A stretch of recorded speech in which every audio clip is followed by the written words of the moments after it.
Welcome to the Richmond Events podcast,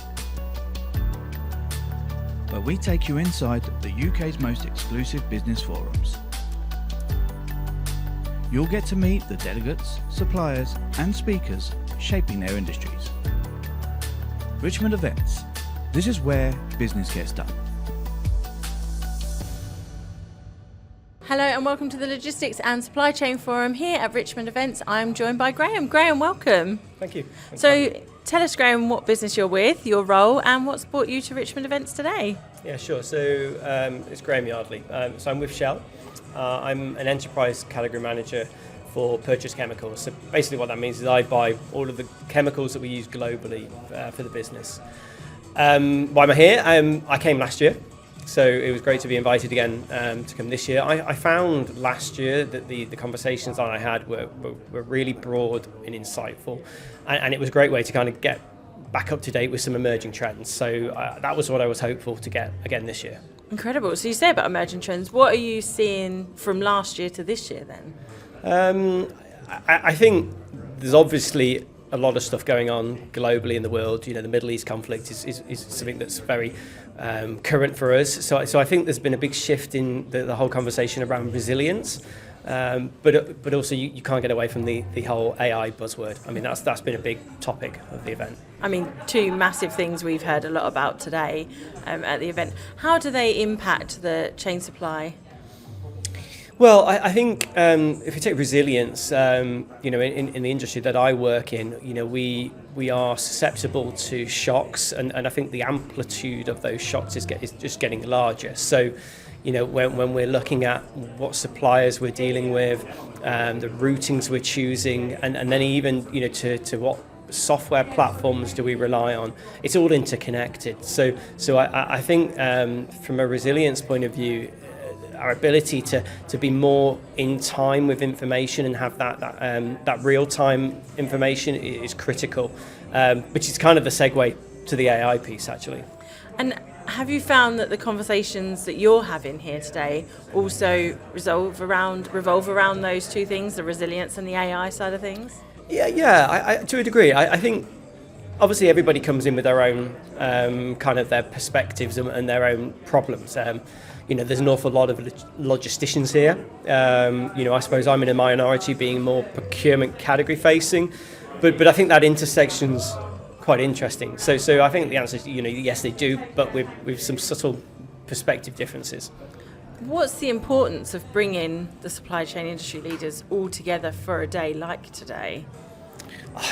Light bulb moments, I would say. I mean, I came away last year with a few. This already today, again, I've had a few of those light bulbs that, I could maybe have read about them in a magazine. I could maybe have picked them up through a chance meeting with a colleague in Shell. But just hearing the different perspectives from a different industry, different suppliers over a coffee, I think is invaluable.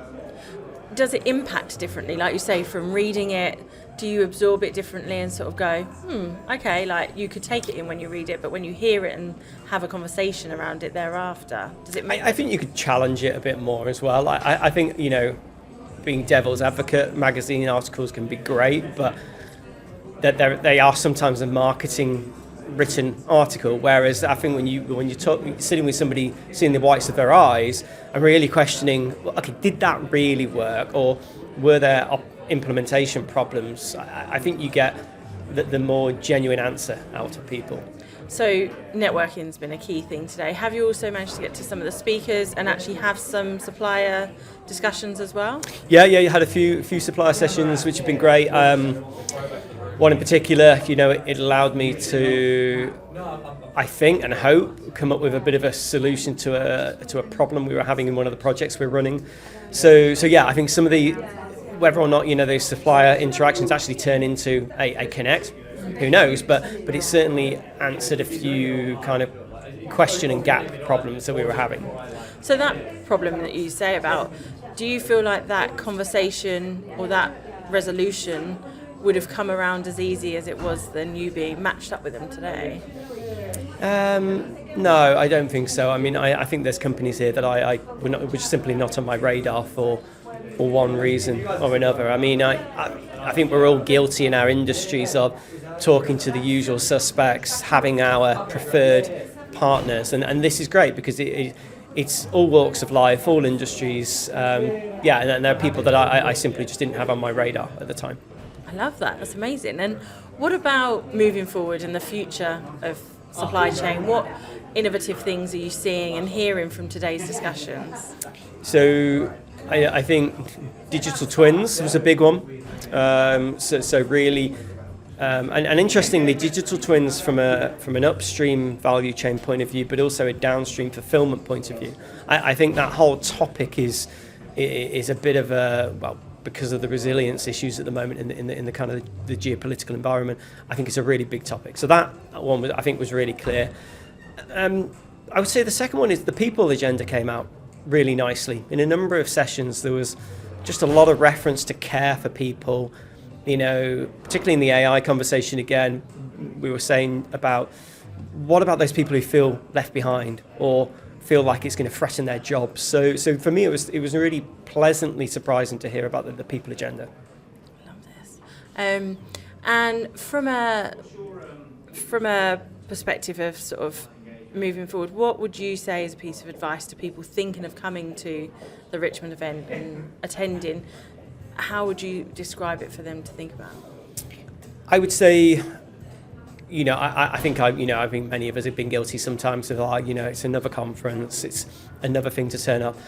I think this is run subtly differently, which is I like. It's that's the right balance of, yes, you need to go and meet with potential suppliers and, have some of those partner conversations because ultimately that's how these things are created. But I think the fact that it's balanced with some real industry conversations and some real kind of thought leadership discussions, I think that is great. And it's not, it's a busy agenda, but it's not so aggressive that you can't really kind of catch up with yourself. So I think the balance is quite nice, and I think it's quite unique in terms of some of the events that I've seen. Brilliant. Graeme, thank you so much for joining us. It's been a pleasure. Welcome.